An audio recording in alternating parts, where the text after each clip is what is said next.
Corona काल में कई सवाल लोगों के दिमाग में घूम रहे हैं। एक सवाल यह है कि यह बुरा दौर कब खत्म होगा, और एक सवाल यह भी है कि देश के प्रधानमंत्री नरेंद्र मोदी की लोकप्रियता का इस पर क्या असर पड़ा है।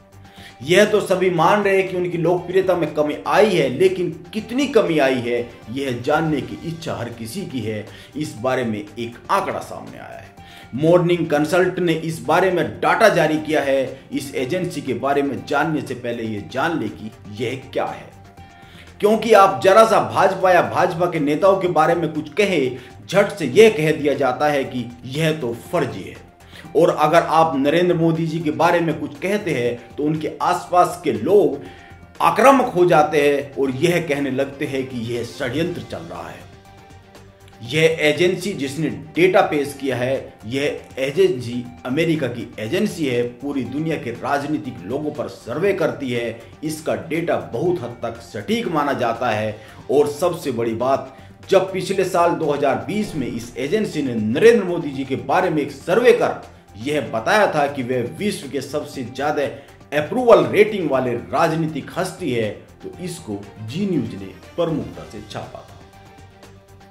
अब ताजा आंकड़ों की बात करते हैं। हमारे प्रधानमंत्री अभी भी 13 देशों के राष्ट्राध्यक्षों में सबसे ज्यादा लोकप्रिय है। ये 13 देश है: Australia, Brazil, Canada, France, Germany, Italy, Japan, Mexico, south Korea, Spain, UK, America और खुद भारत। यह एक तस्वीर भर है। दूसरी तस्वीर का पहलू भी है, और दूसरी तस्वीर यह है कि हाल के महीनों में नरेंद्र मोदी जी की लोकप्रियता इतनी गिरी है जितनी आज तक कभी नहीं गिरी है। एजेंसी के ग्लोबल अप्रूवल रेटिंग के हालिया आंकड़े दिखाते हैं कि रेटिंग में 1 अप्रैल से 11 मई के बीच 10% की कमी आई है।